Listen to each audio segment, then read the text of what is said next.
JantroDanob.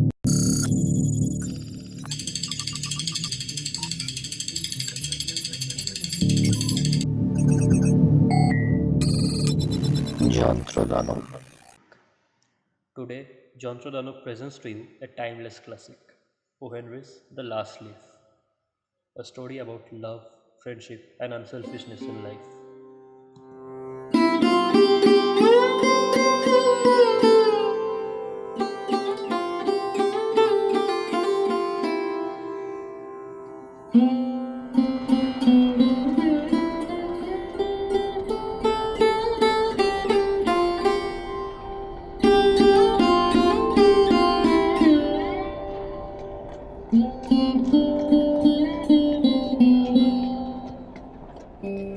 In a little district west of Washington Square, the streets have run crazy and broken themselves into small strips called places. These places make strange angles and curves. One street crosses itself a time or two. An artist once discovered a valuable possibility in this street. Suppose a collector with a bill for paints, paper, and canvas should, in traversing this route, suddenly meet himself coming back without a cent having been paid on account. So, to quaint old Greenwich Village, the art people soon came prowling, hunting for north windows and 18th century gables and Dutch attics and low rents. Then, they imported some pewter mugs and a chafing dish or two from 6th Avenue and became a colony. At the top of a squatty three-story brick, Sue and Johnsy had their studio. Johnsy was familiar for Joanna. One was from Maine, the other from California. They had met at the table d'hote of an 8th Street Delmonico's and found their tastes in art, chicory salad, and bishop sleeves so congenial that the joint studio resulted. That was in May. In November, a cold, unseen stranger whom the doctors called pneumonia stalked about the colony, touching one here and there with his icy fingers. Over on the east side, this ravager strode boldly, smiting his victims by scores. But his feet trod slowly through the maze of the narrow and moss-grown places. Mr. Pneumonia was not what you would call a chivalric old gentleman. A mite of a little woman, with blood thinned by California zephyrs, was hardly fair game for the red-fisted, short-breathed old duffer. But Johnsy he smote, and she lay, scarcely moving on her painted iron bedstead, looking through the small Dutch window panes at the blank side of the next brick house. One morning, the busy doctor invited Sue into the hallway with a shaggy grey eyebrow. She has one chance in, let us say, 10. He said as he shook down the mercury in his clinical thermometer. And that chance is for her to want to live. This way people have of lining up on the side of the undertaker makes the entire pharmacopoeia look silly. Your little lady has made up her mind that she's not going to get well. Has she anything on her mind? She wanted to paint the Bay of Naples someday. Pain, but has she anything on her mind worth thinking about twice? A man, for instance. A man? Is a man worth? No, doctor. There is nothing of the kind. Well, it is the weakness then. I will do all that science so far as it may filter through my efforts can accomplish. But whenever my patient begins to count the carriages in a funeral procession, I subtract 50% from the curative power of medicines. If you will get her to ask one question about the new winter styles in cloak sleeves, I'll promise you a 1 in 5 chance for her, instead of a 1 in 10. After the doctor had gone, Sue went into the workroom and cried a Japanese napkin to a pulp. Then she swaggered into Johnsy's room with her drawing board, whistling ragtime. Johnsy lay, scarcely making a ripple under the bedclothes, with her face toward the window. Sue stopped whistling, thinking she was asleep.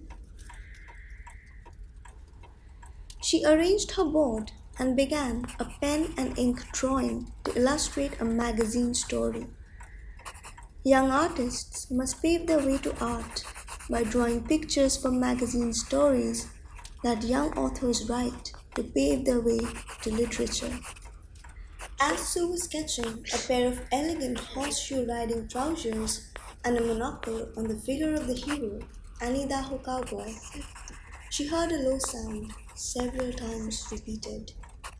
She went quickly to the bedside. Johnsy's eyes were open wide. She was looking out the window and counting backward. 11, 10, 9, 8, 7. Sue looked solicitously out the window. What was there to count? There was only a bare, dreary yard to be seen, and the blank side of the brick house 20 feet away. An old ivy vine, gnarled and decayed at the roots, climbed halfway up the brick wall. The cold breath of autumn had stricken its leaves from the vine until its skeleton branches clung almost bare to the crumbling bricks. What is it, dear? 6. They're falling faster now. 3 days ago, there were almost 100. It made my head ache to count them. But now it's easy. There goes another one. There are only 5 left now. 5 what? Dear, tell your Sudi. Leaves on the ivy vine. When the last one falls, I must go too. I've known that for 3 days. Didn't the doctor tell you? Oh, I've never heard of such nonsense. What haven't old ivy leaves to do with your getting well? And you used to love that fine sow, you naughty girl. Don't be a goosey. Why, the doctor told me this morning that your chances for getting well real soon were... Let's see exactly what he said. He said the chances were 10 to 1.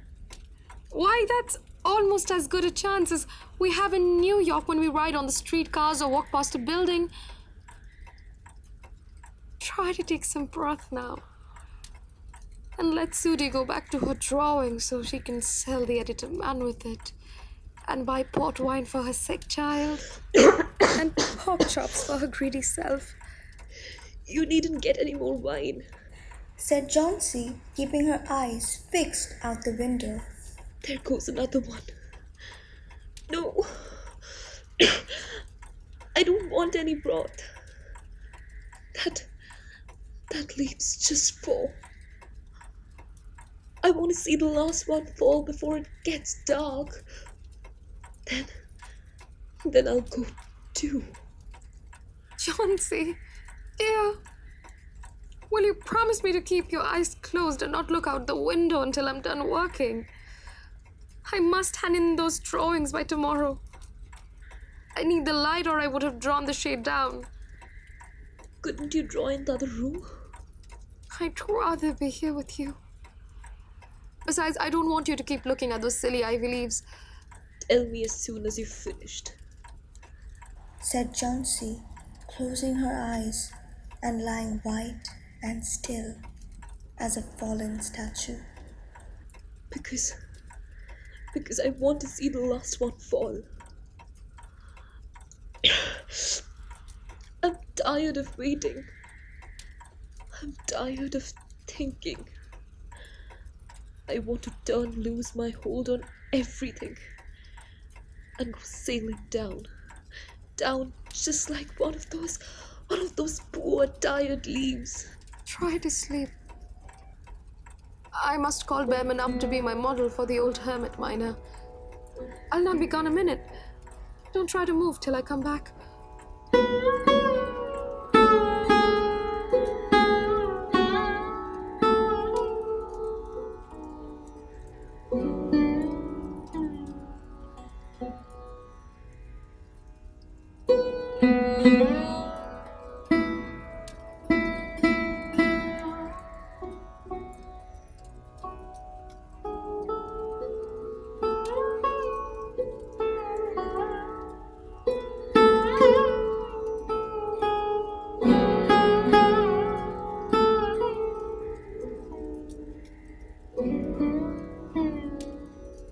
Old Behrman was a painter who lived on the ground floor beneath them. He was past 60 and had a Michelangelo's Moses bed curling down from the head of a satyr along the body of an imp. Behrman was a failure in art. 40 years he had wielded the brush without getting near enough to touch the hem of his mistress's robe.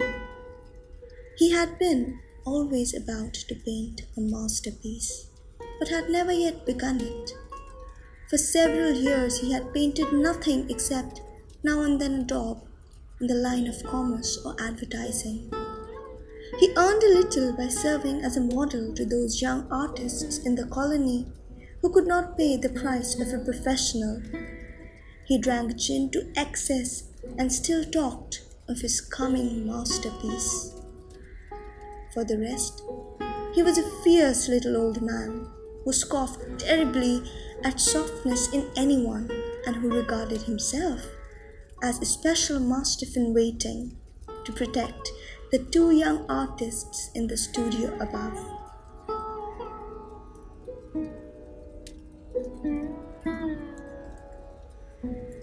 Sue found Behrman smelling strongly of juniper berries in his dimly lighted den below. In one corner was a blank canvas on an easel that had been waiting there for 25 years to receive the first line of the masterpiece.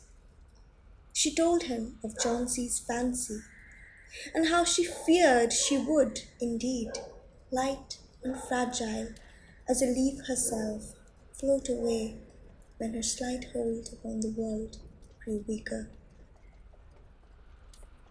Old Behrman, with his red eyes plainly streaming, shouted his contempt and derision for such idiotic imaginings.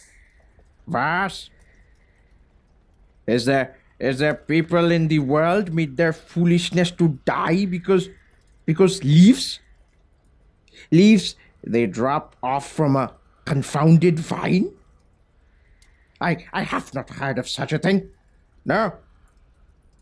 I will not pose as a model for your fool hermit dunderhead. Why do you allow that silly pussiness to come in the brain of her? That poor little Miss Johnsy. She is very ill and weak, and the fever has left her mind morbid and full of strange fancies. Very well, Mr. Behrman. If you do not care to pose for me, you needn't. But I think you are a horrid old flibbertigibbet. You are just like a woman.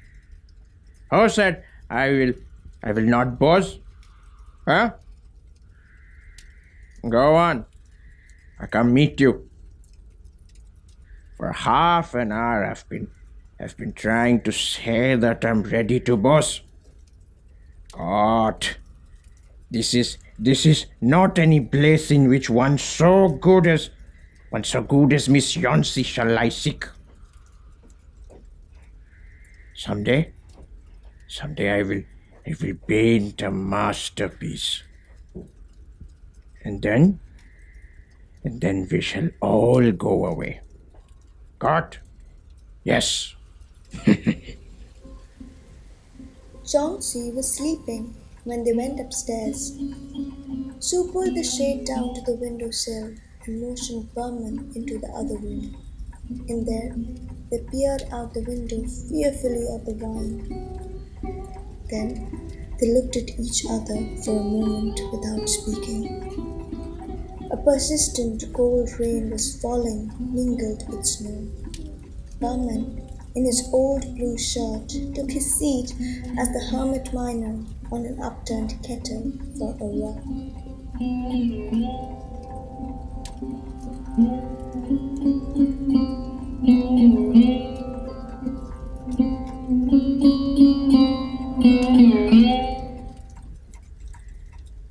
When Sue awoke from an hour's sleep the next morning, she found Johnsy with wide open eyes staring at the drawn green shade. Pull it up. I want to see. Warily, Sue obeyed.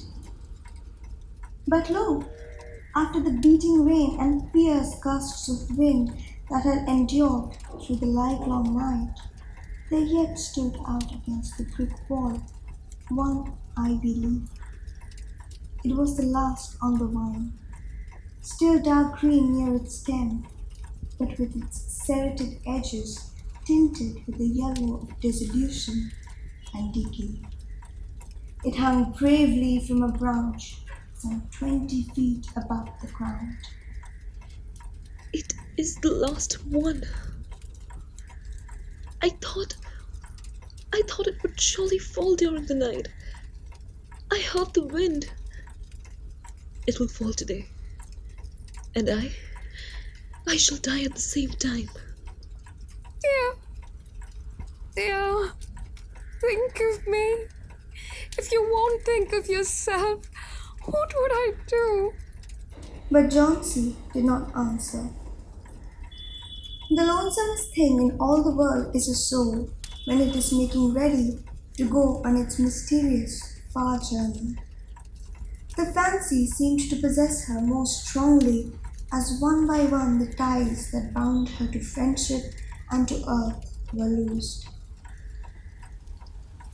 The day wore away, and even through the twilight they could see the lone ivy leaf clinging to its stem against the wall. And then, with the coming of the night, the north wind was again loosed, while the rain still beat against the windows and pattered down from the low Dutch eaves. When it was light enough, Johnsy, the merciless, commanded that the shade be raised. The ivy leaf was still there. Johnsy lay for a long time looking at it, and then she called to Sue, who was stirring her chicken broth over the gas stove. I've been a bad girl, Judy. Something has made that last leaf stay there to show me how wicked I was. It is a sin to want to die. You may bring me a little broth now, and some milk with a little pot in it. And no, bring me a hand mirror first, and then pack some pillows about me, and I will sit up and watch you cook. An hour later, she said, Judy, someday I hope to paint the Bay of Naples. The doctor came in the afternoon, and Sue had an excuse to go into the hallway as he left. Even chances. Said the doctor, taking Sue's thin, shaking hand in his. With good nursing, you will win. And now I must see another case I have downstairs. Behrman, his name is. Some kind of an artist, I believe. Pneumonia too. He is an old, weak man, and the attack is acute. There is no hope for him. But he goes to the hospital today to be made more comfortable. The next day, the doctor said to Sue, She's out of danger. You've won. Nutrition and care now, that's all.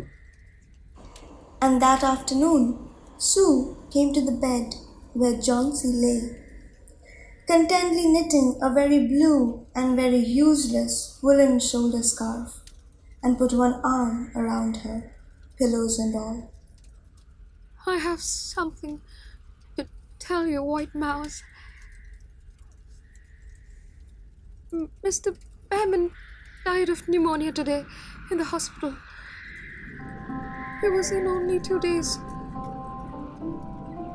The janitor found him on the morning of the first day in his room downstairs, helpless with pain.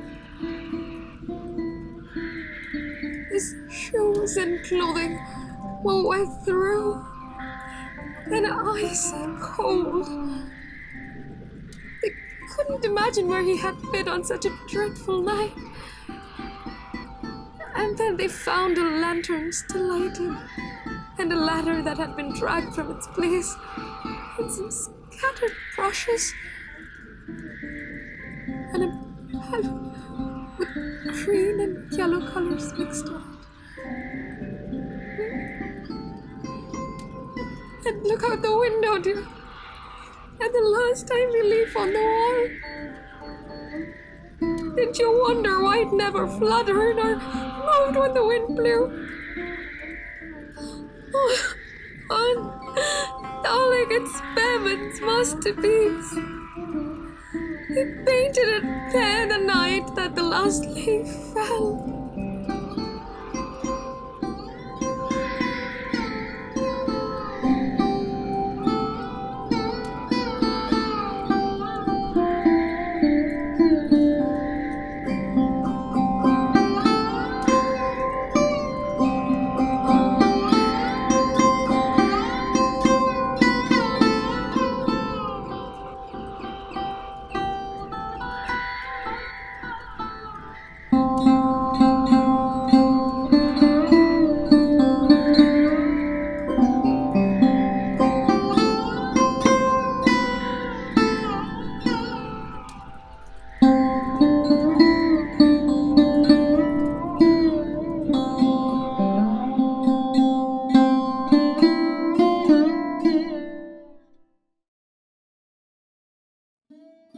So far, you had been listening to The Last Leaf by O.Henry.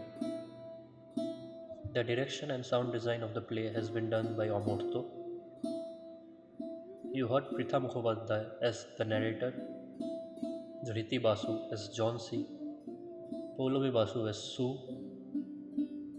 Ayan Mondal as Old Behrman, and Shiladitya Sarkar as the Doctor. The posters of the play has been designed by Srija Ghosh. We also thank Dhriti Basu and Satantika Viswas for the promotional writings. JantroDanob wishes all of you a very happy Pujo. Enjoy and stay safe.